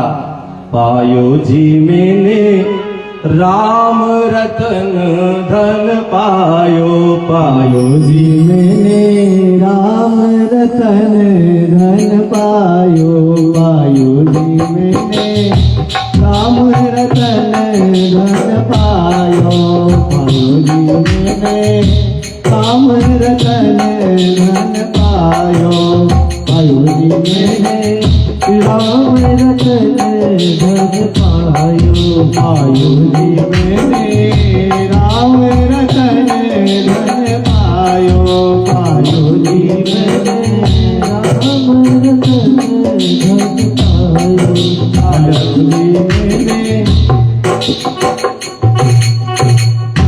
मीराबाई ने असली धन पा लिया था। कौन सा? राम रतन धन, जो कभी खर्च करे तो फूटे ही नहीं। धन तो फूट जाता है, लेकिन मीराबाई कहते हैं कि दिन दिन बढ़ता सवाए। ये हरि भजन नाम का जो धन है कभी समाप्त नहीं होता है। प्रभु के भजन करना, प्रभु के मंत्रों का जाप करना, प्रभु भक्ति में लीन होकर प्रभु के काम को करना, इससे बड़ा कोई धन है नहीं। इसलिए इस धन को कमाइए जो हमारे साथ रहेगा। बीमा कंपनी कहती है कि जीवन के साथ भी और जीवन के बाद भी हम कौन सा धन कमाए जो यहां भी काम आए और वहां भी काम आए। लेकिन हमारा धन तो यहीं पड़ा है और वहां रो रही आत्मा। जो बाद वाले को मालूम है, हमने कमा कमा के तिजोरी भर दी और चले गए। अब वहां बैठकर हम सोच रहे हैं पितृ बनकर कि मेरे बेटा मेरी बेटी इस तिजोरी को खोलेंगे और मेरी आत्मा की शांति के लिए कोई कार्यक्रम करेंगे, लेकिन तिजोरी नहीं खुल रही है। उनका जाना वाड़ा तो चली गो काय हुए, धन कायलन बिगाड़, बड़ी मेहनत से तो कमाए। आज यही हो रहा है। धन्यवाद देंगे इन 11 परिवारों को जिनने ऐसा सोचा कि हमारे पितृ कमाकर छोड़ गए, हमको इस लायक बना गए, इस योग्य बना गए कि हम अपने पितरों की मुक्ति के लिए ऐसा सत्संग कथा आयोजित करें। इन सभी के लिए एक बार ताली बजाइए, क्योंकि ये सामान्य नहीं है, असामान्य है। धन तो बहुत सारे लोगों के पास है, खर्च करने की किसके अंदर क्षमता है? जिसको परमात्मा ने बुद्धि दी, पितरों ने आदेश दिया और आपके दिल को बड़ा किया। आज दिल, आदमी की तिजोरी, आदमी का खजाना बढ़ता चला जा रहा है और दिल छोटा होता जा रहा है। जब जांच कराने जाते क्या कहते हैं? सब जाम है। क्यों? संकीर्णता जहां आती है वहां जाम ही लगेगा भाई। सड़क सकड़ी हो तो जाम तो लगेगा, बार बार लगेगा। सड़क को चौड़ी करिए तो फिर जाम लगने का काम नहीं और किसी प्रकार की समस्या नहीं है। हार्ट पेशेंट बनना हो तो संकीर्णता लाइए, मन को प्रफुल्लित रखिए। हंसना परमात्मा की सर्वोपरि भक्ति है। हंसते रहिए, हंसाते रहिए और लोगों को सही रास्ते पर चलाते रहिए।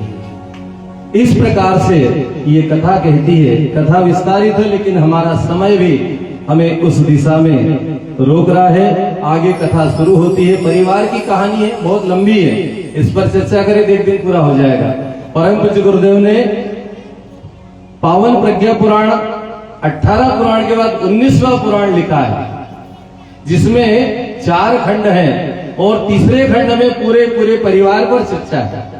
तो निवेदन है यहाँ के महिला मंडल से कि एक आयोजन आप प्रज्ञा पुराण का करें, जिसमें पूर्ण रूप से गायत्री परिवार की जो बातें हैं आपको खुलकर बताने का अवसर मिले, और उससे बच्चों को कैसे रहना चाहिए, बड़ों को क्या करना चाहिए, बूढ़ों को क्या करना चाहिए, किसके क्या कर्तव्य है, उसका बोध ही ऋषि परम पूज्य गुरुदेव ने कराया है।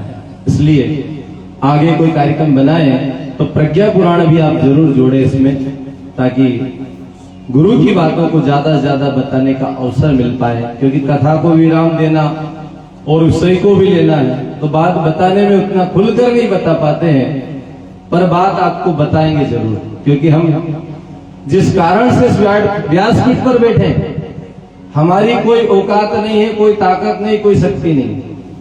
हमारे गुरुजी ने हमको बिठाया और एक ही कारण से बिठाया कि बेटा किसी भी माध्यम से गायत्री परिवार के विचार क्रांति के विचार जन जन तक पहुंचे, लोगों के जीवन में बदलाव और सुधार आए।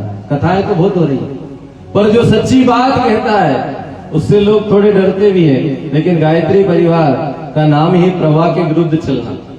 लोग इधर बताए तो अपन इधर बताते हैं सही क्या है, क्योंकि परंपराओं की तुलना में विवेक को महत्व देंगे, ये हमारे गुरुजी ने कहा है।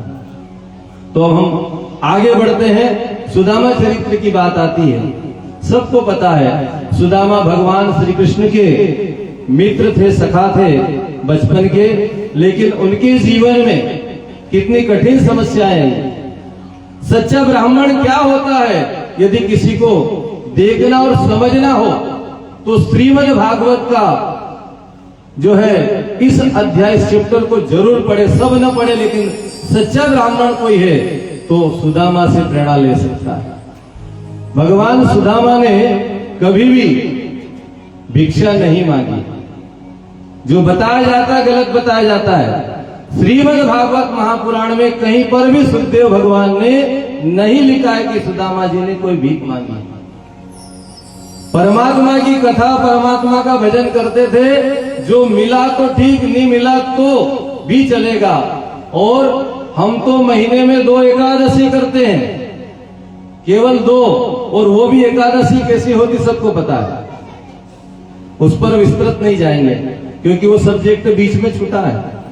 महाराज अम्बरीश एकादशी और उनके तप का प्रभाव इतना हुआ, दुर्वासा ऋषि ने जिस प्रकार से उन पर कृत्या छोड़ी थी, और वो कृत्या उनके ही पीछे भागी दुर्वासा ऋषि पूरे ब्रह्मांड में घुमाए, लेकिन कहीं भी समाधान नहीं हुआ।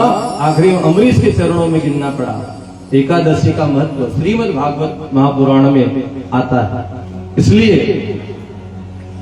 सुदामा जी के जीवन में कई एकादशी रोज हो जाती है, क्योंकि मिले तो खाए, नहीं मिले तो हरि गुण गाए, मिले तो भी खुश, न मिले तो भी खुश। सुदामा जी जीवन में कभी भी निराश और हताश और परेशान नहीं हुए। उनके चेहरे की प्रसन्नता, क्योंकि जो धन उनने पा लिया था प्रभु नाम का, वो कोई नहीं पा सकता है। कभी भिक्षा नहीं मांगे उन्हें, किसी से भी नहीं मांगा, जो दिया तो ठीक। और सच्चा ब्राह्मण वही होता है, क्योंकि ब्राह्मण को भूसुर कहा है। भू माने धरती, सुर माने देवता। देवता देने वाला होता, मांगने वाला नहीं होता है। और सच्चे ब्राह्मण के रूप में सुदामा जी ने जीवन जिया, और कई समस्याओं से वो जूझते रहे। उनकी पत्नी सुशीला और उनके बच्चे कई कई दिनों तक भूखे रहते थे, लेकिन कभी प्रभु से शिकायत नहीं की। और खुद के प्रभु जो है, मित्र जो है, वो द्वारकाधीश से 3 लोक के स्वामी हैं, लेकिन कभी याचना के लिए नहीं गए। कभी नहीं कहा। एक दिन सुशीला ने कहा कि हमने सुना है कि आपके मित्र लोक के नाथ हैं, उनके पास जाओ तो वो कुछ सहायता करेंगे। तो सुदामा जी ने कहा कि दर्शन के लिए तो जा सकता हूं, पर मांगने नहीं जा सकता। तुम यदि मांगने के लिए भेजो तो मैं कभी भी नहीं जाऊंगा, और तुम कहो कि प्रभु के दर्शन के लिए जाओ तो मैं जरूर जाऊंगा। और सुदामा जी कहते हैं कि संत और भगवान के दरबार में जब जाओ तो खाली हाथ नहीं जाना चाहिए, कुछ न कुछ ले जाना चाहिए। और बहुत अच्छी परंपरा मालवा क्षेत्र में हमने देखी। सागरकुटी एक गांव है, आपने सुना भी होगा। तो आज से 10-15 साल पहले, 10 साल पहले हमें सत्यनारायण भगवान का कथा करने का अवसर मिला और गुरु की कृपा हुई कि सत्यनारायण भगवान की कथा हुई। कथा जहां हुई, एक पंडित के यहाँ हुई। टांडा में एक सर थे जो टीचर थे और ब्राह्मण थे, वो गायत्री परिवार से जुड़े हुए थे। उनके यहाँ पर कथा हुई, माइक वाइक लगा गया, पूरा मोहल्ला ब्राह्मणों का, पूरी कथा प्रभु की सुनाई। और कथा जब सुनी तो सारे लोग सुबह आए, भैया पंडित जी कहां से ले आए ऐसी कथा तो आज तक सुनी नहीं। कथा गुरुदेव ने लिखी वो करी हमने, जो जो उसमें लिखा था वही बताया, मन से भी नहीं बताया, गुरु जी जो कहते हैं। तो बहुत अच्छा लगा। तो सुबह हवन भी था उनके यहाँ, गृह प्रवेश था पंडित जी के यहाँ। तो गृह प्रवेश हुआ तो सुबह देखा तो लाइन लग गई हवन में बैठने वालों की, और हर घर से कोई हवन सामग्री लाया, कोई घी लाया। तो इतना सामान हो गया कि जो सामान है इकट्ठा था वो तो रह गया, लोगों का बच गया। तो माड़वा में एक परंपरा है कि खाली हाथ नहीं जाते। भगवान के मंदिर में जाओ, संत के दरबार में जाओ तो खाली हाथ नहीं जाना चाहिए, क्योंकि खाली आए तो फिर कुछ मिलने वाला भी नहीं। परमात्मा मेरा कुछ पहले लेता है और फिर देता है, पहले वो लेता है फिर देता है। सबसे पहले ये पूछता कि लाए क्या, तो सुदामा जी ने कहा कि जाना है तो फिर कुछ तो ले जाना पड़ेगा। तो उनकी पत्नी ने व्यवस्था बनाई, 5 मुट्ठी चावल, वो भी 5 घर से आए और वो भी ऐसे आए कि अलग अलग। उसको बांधने के लिए भी कपड़ा नहीं, फटी टूटी धोती थी, उसमें बांध के दे दी और सुदामा जी को रवाना करा, प्रभु से मिलने आप जाइए। और वो जानती थी कि जाएंगे और इस हालात को देखेंगे तो प्रभु जरूर कोई ना कोई व्यवस्था कर ही देंगे। सुदामे चले। अब चलते चलते थक गए हो तो, क्योंकि खाने को तो मिले नहीं, आदमी क्या स्थिति, पैरों में छाले पड़े हुए हैं, उनकी दयनीय स्थिति, लेकिन चेहरे पर प्रसन्नता है। प्रभु नाम का जिसको रस हो उस पर बड़ी ही जो है प्रसन्नता होती है। ये सुदामा महाराज की जय हो। आइए सभी से निवेदन, बड़ा ही सुंदर सा भजन तथा समापन की ओर चलते हैं। सभी से निवेदन, भजन का आनंद ले, ताली बजाते हुए, नाचते हुए। लकड़ी का टेक टेक आया सुदामा जी, कान्हा से मिलने आया।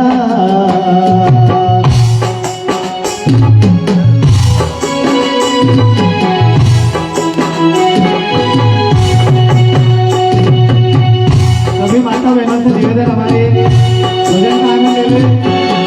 लकड़ी कटी लेके आया सुदामा, कान्हा से मिलने आया। लकड़ी कटी लेके आया सुदामा, कान्हा से मिलने आया। हटली दो तेरी आया सुदामा जी, कान्हा से मिलने आया। हटली दो तेरी आया सुदामा, कान्हा से मिलने आया।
Hare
सुदामा जी परमात्मा से मिलने जा रहे हैं। भागवत में सुदामा जी को दरिद्र नहीं कहा है, गरीब कहा है। दरिद्र कौन? जिसके पास सब कुछ होते हुए भी कुछ नहीं है, सब कुछ होते हुए भी वो गरीब है। जिसके चेहरे पर प्रसन्नता नहीं हो, जिसके दिल में दया न हो, जिसके दिल में करुणा न हो, जिसके दिल में किसी को कुछ करने के लिए भाव न हो, वो सबसे बड़ा दरिद्र है। सुदामा जी तो गरीब है, दरिद्र नहीं है। और ऐसे दरिद्र बहुत सारे, सब कुछ होते हुए भी परेशान है, रात को नींद नहीं आती है कि कोई नुकसान न कर दे। कई लोग ऐसे हैं, साल भर में टारगेट रखते हैं व्यापार करने वाले कि इस साल हम 10 लाख कमाएंगे। ठीक है, लक्ष्य होना चाहिए। 10 लाख नहीं कमाए तो 8 कमा लिए, लेकिन चिंता किसकी है? 2 लाख की। 8 आए उसका खुशी नहीं है और इसलिए दुखी है आदमी। 8 आ गए, ठीक है, 10 का लक्ष्य था, 8 तक पहुंच गए, लेकिन उसकी खुशी नहीं है। 2 नहीं मिले इसलिए दुखी है, और वही दरिद्र है। संतोष धन सबसे बड़ा है। उन्नति होना चाहिए, प्रगति होना चाहिए, लेकिन प्रगति और उन्नति अपने मन की भावनाओं को मार कर क्या ऐसे उन्नति को करोगे? मन की सारा सुख चैन छीन कर कोई उन्नति मिल भी जाए तो उससे बड़ा दरिद्र कोई हो नहीं सकता है। सुदामा जी भगवान से मिलने जाते हैं। उनके द्वारपाल जय और विजय यहाँ भी मौजूद हैं, और वो जय विजय उनको पूछते हैं, भाई आप कौन हो, कहां से आए हो? उन्होंने कहा साहब बड़ा परिचय तो नहीं है, लेकिन सिर्फ आप कान्हा से जाकर इतना बोल दो कि मैं उनका गुरुकुल का मित्र सुदामा हूं, बस इतना बोल देना, वो पहचान जाएंगे। जय विजय में से जाते हैं। प्रभु को जैसे ही कहा कि प्रभु कोई सुदामा नाम का व्यक्ति आपसे मिलने आया है और जैसे ही कहा, अरे द्वारपालो कन्हैया से कह दो, अरे द्वारपालो कन्हैया से कह दो, मिलने सुदामा करीब आ गया है, मिलने सुदामा करीब आ गया है। ओ भटकते भटकते न जाने कहाँ से, भटकते भटकते न जाने कहाँ से, करीब आ गया है, तुम्हारे महल के करीब आ गया है, तुम्हारे महल के करीब आ गया है, तुम्हारे महल के करीब आ गया। ओ सुनते ही दौड़े चले आए मोहन, सुनते ही दौड़े चले आए मोहन, लगाया गले से सुदामा को मोहन, लगाया गले से सुदामा को मोहन। हुआ रुक्मणी को बड़ा ही अचंभा, हुआ रुक्मणी को बड़ा ही अचंभा, बिन माय के कहा अलीब आ गया है, बिन माय के कहा अलीब आ गया है। ओ अरे द्वारपालो कन्हैया से कह दो, अरे द्वारपालो कन्हैया से कह दो, सुदामा करीब आ गया है,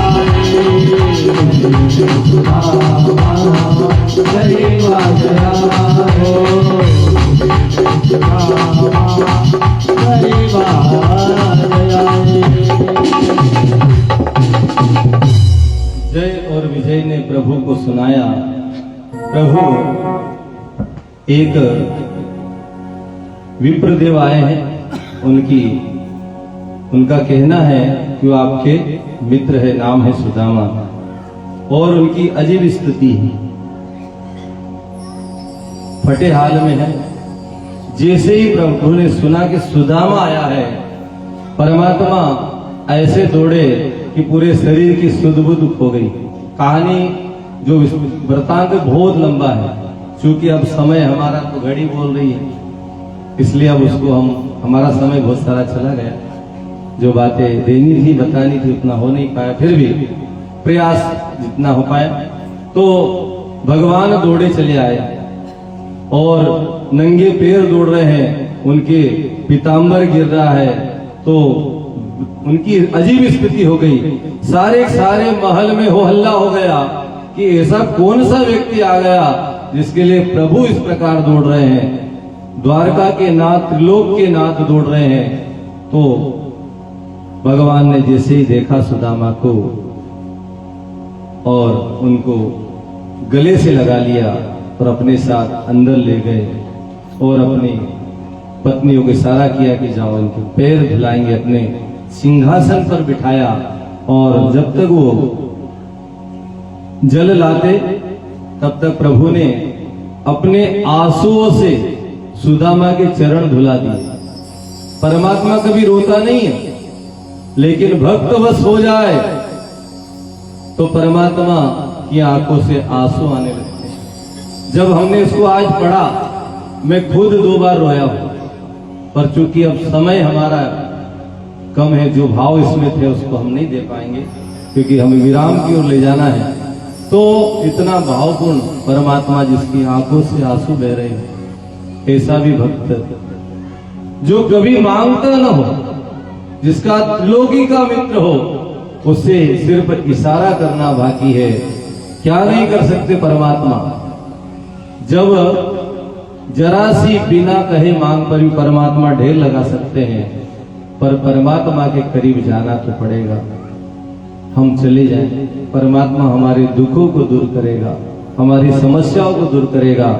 आपको समस्या सुनाना है तो भगवान को सुनाइए, परमात्मा को सुनाइए, जमाने को मत सुनाइए। जमाना आपकी मजाक बनाएगा, आप पर हंसेगा, हंसी बनाएगा। लोग कहते हैं साहब भगत लोग ज्यादा परेशान है, कई बार ऐसा होता है।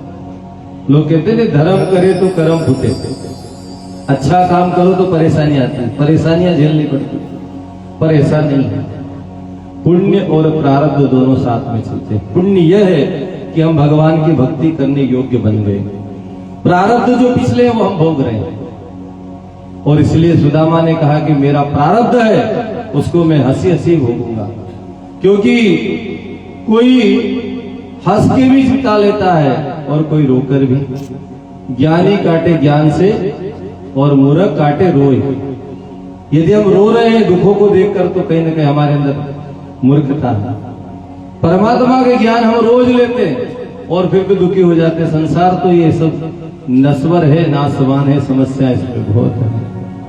परमात्मा के ऐसा भक्त जिसके लिए परमात्मा ने अपनी आंखों से ही चरण धुला दिए, और उन चरणों को धोने के बाद जो जल है, प्रभु कह रहे हैं इस जल को मेरी द्वारिका के पूरे राजमहलों में छिटा जाए। ये चरणामृत है, स्वयं प्रभु उसका पान करते हैं। और ऐसा सच्चा ब्राह्मण आ जाए तो बात क्या कहें। और सच्चे ब्राह्मणत्व को देखना आज के इस योग में तो परम पूज्य गुरुदेव के जीवन को जरूर पढ़ना। परम पूज्य गुरुदेव का जीवन परिचय, हमारी वसीयत और विरासत एक पुस्तक है, आप जरूर पढ़ना। दूसरी पुस्तक है चेतना की शिखर यात्रा, भाग 1, भाग 2, भाग 3, इसको जरूर पढ़ना। यदि वास्तव में आपको लगे कि परमात्मा अवतार ले चुका है तो चेतना की शिखर यात्रा यदि आप पढ़ लेंगे तो फिर आप गुरु जी को सामान्य नहीं मानेंगे, फोटो में बैठे बाबा नहीं मानेंगे। वो परमात्मा इतना पावरफुल है कि जिसने संकल्प कर लिया हम दुनिया को बदलेंगे, हम युग का निर्माण करेंगे, ये हमारे गुरुदेव ने घोषणा की है। और वो उसके पीछे उनका त्याग और उनका तप है। गुरुदेव के पास बिड़ला जी गए थे 1935 में, और तपोभूमि में गायत्री मंदिर का निर्माण चल रहा था। बिड़ला जी ने कहा जितना धन चाहिए आप ले जाओ और इस मंदिर को सोने से जड़ दो। तो गुरु जी कहते हैं कि पहले ये बताओ ये पैसा आप लाते कहां से। तो बिड़ला जी ने कहा भगवान देता है। तो गुरु जी ने कहा कि यदि भगवान आपको दे रहा है तो मेरी भी भगवान से थोड़ी बहुत पहचान हो चुकी है, इसलिए मैं भगवान से ही ले लूंगा, तुमसे क्यों। और गुरुदेव कहते भगवान कौन? परमात्मा की चेतना हर युग में भगवान के साथ अवतरित होती है। राम के समय ऋष बंदर आए थे, कृष्ण के समय गोप ग्वाल आए थे, और गायत्री परिवार के साथ जितने परिजन हैं वो सारे वही अवतारी चेतना है और वही परमात्मा का काम करने के लिए तन मन धन से लगे हुए हैं। इसलिए आप यदि यहाँ 1 रुपया भी दे रहे हो तो आपके 1-1 रुपए की कीमत है, उसका सदुपयोग होगा। इसलिए अभी तक कोई अंशदानी न बने हो तो जरूर बने। सुदामा जी को प्रभु प्यार से 56 भोग बनाकर खिलाना चाहते हैं। अभी लगा था 56 भोग बन गए, पर आदत नहीं है। खाने की आदत हो तो खाए। सुदामा जी कहते साहब ये मैं नहीं खा सकता, मेरा भोजन तो सामान्य साहब, कभी नमक मिल जाए तो ठीक, नहीं तो बिना नमक के भी। और उनने अपने लिए अलग से भोजन बनवाया, और वही भोजन परमात्मा कृष्ण भी सुदामा जी के साथ करते हैं। और कहते हैं श्रीमद् भागवत में वर्णन आता है कि सुदामा जी इतने दीन अवस्था में पर कभी उन्हें ये नहीं बोला कि साहब मैं गरीब हूं और मेरे को कुछ दीजिए, मांगा नहीं। कहीं पर भी वर्णन नहीं है भगवान से कुछ मांगा, पर कृष्ण जानते हैं।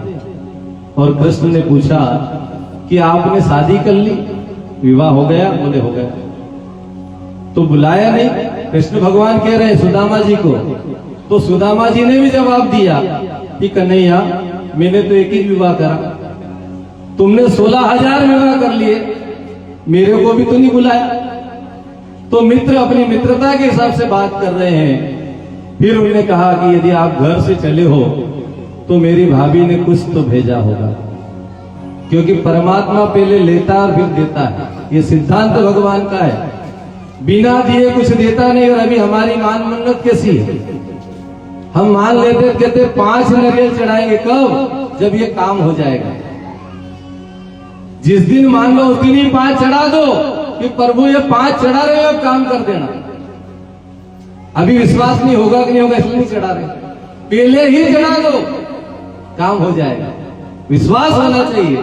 तो भगवान कृष्ण कहते हैं कि भाभी ने कुछ भेजा होगा। अब सुदामा जी, इतनी सारी रानियां हैं, उनके सामने टूटी फूटी वो अपनी जो पोटली कैसे निकाले, परमात्मा ने उनकी बगल में जो छुपी थी उसको खींचा, निकाला, खोला, और परमात्मा ने पहली मुट्ठी भरी और सीधे पहले ही मुट्ठी में संकल्प करा कि जिस प्रकार मेरे पास जो वैभव है वो मेरे सुदामा मित्र को मिले। दूसरी मुट्ठी, जो आनंद मेरे को प्राप्त हो वही मेरे मित्र को मिल जाए। और तीसरी मुट्ठी जैसे ही भरी तो रुक्मणी जी ने रोक लिया। इशारा था कि प्रभु सब दे दोगे तो बचेगा क्या, ये इतना सारा साम्राज्य चलेगा कैसे। तो फिर रुक्मणी जी ने केवल प्रभु को इशारा करा। इशारों में बात होती है, लेकिन खुले में उन्होंने ये बोला, प्रभु कच्चे चावल है, पेट में दर्द होगा, इतने कच्चे मत खाओ। सुदामा जी ने कहा कि कन्हैया भाभी सही कह रही है, कच्चे मत खाओ। और 2 मुट्ठी में ही सारा वैभव सुदामा जी को दे दिया। और सुदामा जी ने कहीं पर भी मांगा नहीं मांगा। और श्रीमद् भागवत में वर्णन आता है कि कोई मित्र बड़ा अच्छा ठाट बाट वाला हो तो आदमी जब वहां जाए इतनी दयनीय स्थिति से, तो वो सोचे कि साहब अब तो यहीं रुक जाए तो अच्छा, वहां तो कहीं खाने को भी नहीं मिले। लेकिन सुदामा जी एक रात से दूसरी रात वहां नहीं रुके, दूसरे दिन सुबह से ही रवाना हो गए। और प्रभु ने भी नहीं रोका, चल पड़े। और जैसे ही अपने नगर पर गए तो वहां पर क्या देखते, जहां झोपड़ी थी वहां महल बन चुके हैं। महल के सामने वहां पर भी द्वारपाल खड़े हैं। और उनसे पूछा, भाई कौन हो? उनने कहा, भाई ये यहाँ पर एक झोपड़ी थी, वो कहाँ गई? उनने कहा, वो हमको तो नहीं पता। बोले महल किसका है? बोले सुदामा जी का। उनको लगा कि शायद मैं गलत देश में आ गया, गलत राज्य में आ गया, मेरा तो ऐसा गांव नहीं है जहां पर इतने महल हो। लेकिन फिर भी उन्होंने कहा, भाई सुदामा कोई सेठ जी है क्या? उन्होंने कहा नहीं, सुदामा जी एक पंडित है। उन्होंने कहा पंडित तो मैं भी हूं। फिर भी अपनी तसल्ली को उन्होंने कहा, भाई यहाँ का सेठ कहाँ है? तो बोले वो तो द्वारका गया हुआ है, द्वारका गया हुआ है। तो उन्होंने कहा द्वारका तो मैं ही जाके आया हूं। उन्होंने कहा यहाँ के सेठ की पत्नी तो होगी ना, उसको बुलाओ। अब द्वारपाल दौड़े दौड़े गए और उन्होंने कहा कोई विप्रदेव आए फटे टूटे हाल में और दरवाजे पे खड़े हुए हैं। जैसे ही सुना सुशीला दौड़ कर गई और सुशीला ने पतिदेव के चरणों में प्रणाम किया और कहा कि प्रभु ये सारा वैभव परमात्मा ने भेजा है। सुदामा जी कहते कि इस वैभव में तुम ही रहो, मैं तो जंगल में जाकर झोपड़ी में रहना ही पसंद करूंगा। तो उनकी पत्नी ने समझाया और जब नहीं समझे तो स्वयं परमात्मा वहां प्रकट होते हैं और वो निर्देश करते हैं कि तुमने अब दुख उठा लिया है, अब आनंद लो, ये मैंने दिया है। और परमात्मा की बात को वो टाल नहीं सकते। तो सुदामा जी इस प्रकार से बिना मांगे भी निहाल हो गए। परमात्मा इतना देता है पर पहले परीक्षा लेता है, पहले तपाता है, तप के बाद भी वरदान मिलते हैं। तपाने के बाद ही उनको वरदान मिला। और इस प्रकार से सुदामा चरित्र को भी हम यहाँ विराम देंगे, क्योंकि विस्तृत वर्णन बहुत है, समय भी हो रहा है। और आगे श्रीमद् भागवत में 24 गुरुओं की कथा आती है। दत्तात्रेय भगवान 24 गुरु का वर्णन करते हैं, तो कथा बहुत लंबी है, उसके एक एक गुरु के पीछे बड़े रहस्य हैं। और फिर इस कथा को हम विराम की ओर ले जाएं, क्योंकि समापन है, विदाई भी है, सम्मान कुछ परिजन करना चाहते हैं। आगे कई अवसर मिलेगा तो और अपन समय निकालेंगे कथाओं में और इन बातों को पूरा करेंगे। हम अब समापन की ओर जाते हैं। तो श्रीमद् भागवत समापन में 24 गुरुओं में पहला पृथ्वी है, दूसरे वायु है, तीसरे अग्नि आकाश है और जल है। इस प्रकार से विभिन्न गुरुओं की चर्चा दत्तात्रेय भगवान और यदु के बीच होती है। और 5वें अग्नि को बनाया, 6ठे चंद्रमा, 7वें सूर्य, 8वें कबूतर, कबूतर को भी गुरु बनाया, 9वें अजगर को गुरु बनाया और 10वें सागर को गुरु बनाया, 11वें पतंगा जो कीटा था उसको भी गुरु बनाया, 12वां भोरे को गुरु बनाया, मधुमक्खी को गुरु बनाया, हिरण को गुरु बनाया, मछली को गुरु बनाया और एक वेश्या को भी गुरु बनाया, क्योंकि सीख तो कहीं से भी मिल सकती है। पिंगला नाम की जो वेश्या थी उससे भी उन्हें सीख ली। और गुरु पक्षी में जो सतवे और दत्तात्रेय कहते राजन, इस प्रकार गुरु बनते चले गए। एक बालक को भी उन्होंने गुरु बनाया, सर्प को गुरु बनाया,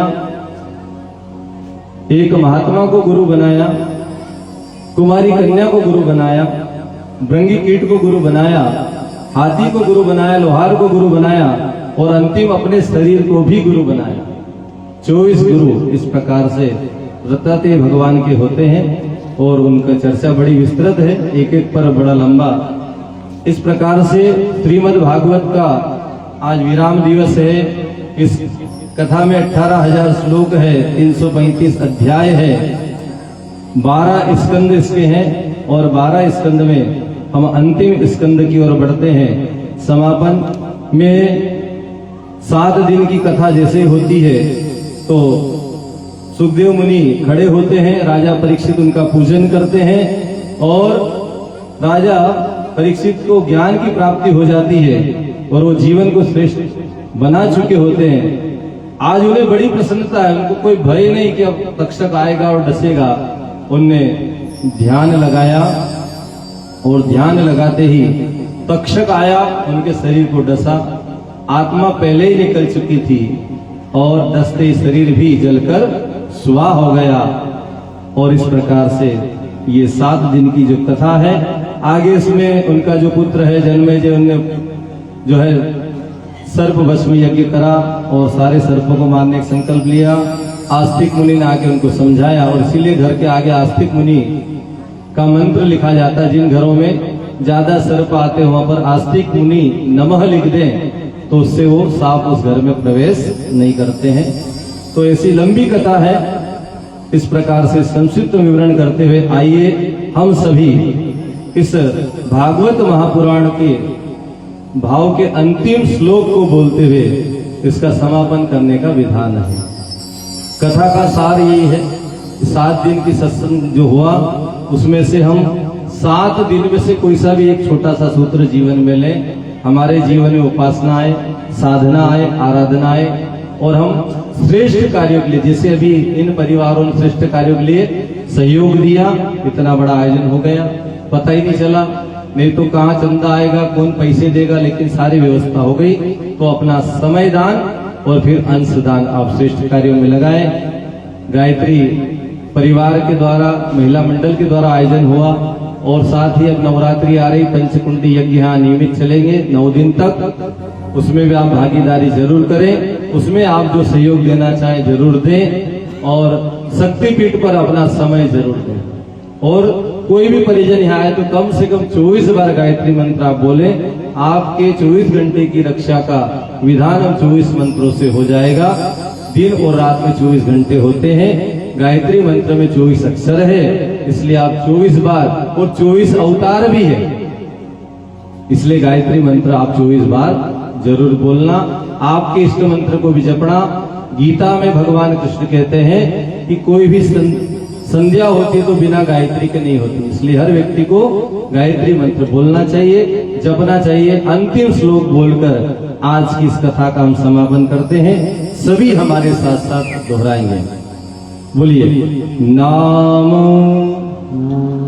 संकीर्तनम यस्यः सर्व पाप प्राणासनम प्रणामो दुख समनस्तम नमामि हरिम परम।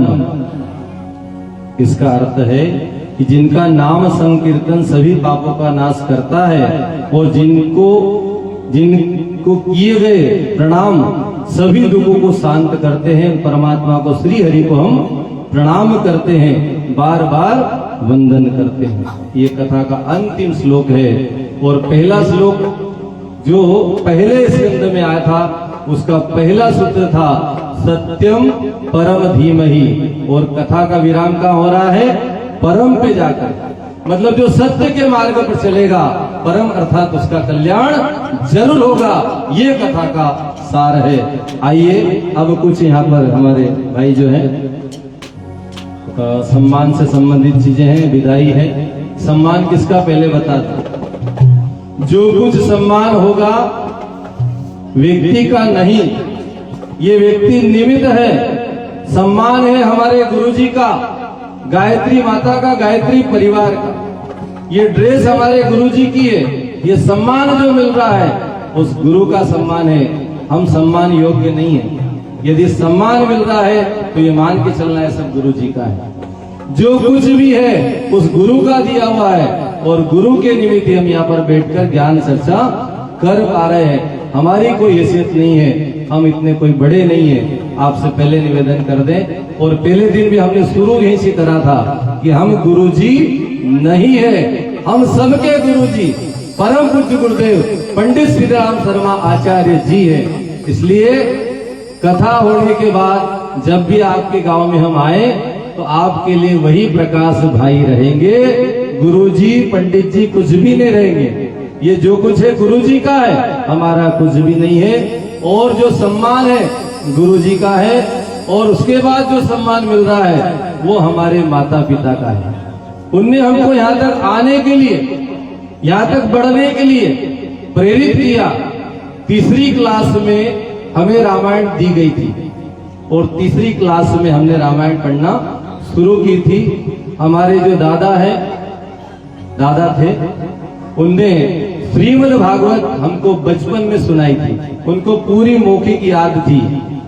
तो वहां से कुछ चीजें तो हमें बचपन से ही मिली, और इसलिए सम्मान हमारे माता पिता का, और सम्मान हमारी धर्म पत्नी का भी, क्योंकि जो कुछ है उस नारी के सम्मान के कारण है।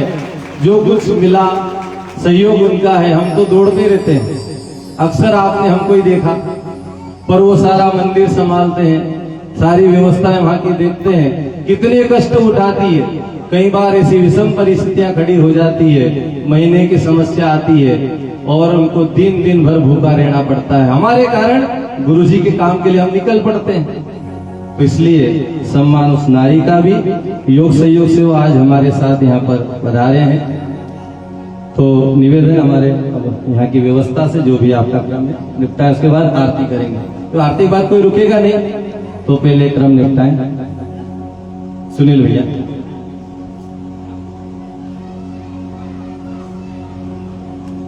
हेलो हेलो हेलो, बोलो बाके बिहारी की।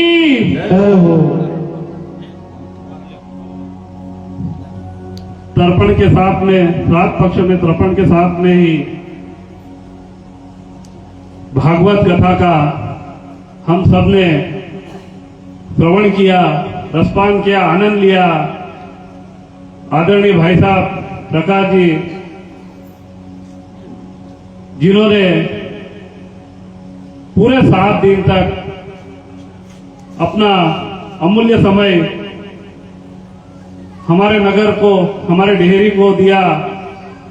हम आदरणीय भाई साहब के बहुत बहुत आभारी है। डेहरी नगर आपका तहे दिल से सम्मान करता है कि आपने जो अपना अमूल्य समय हमारे नगर के उद्धार के लिए दिया है।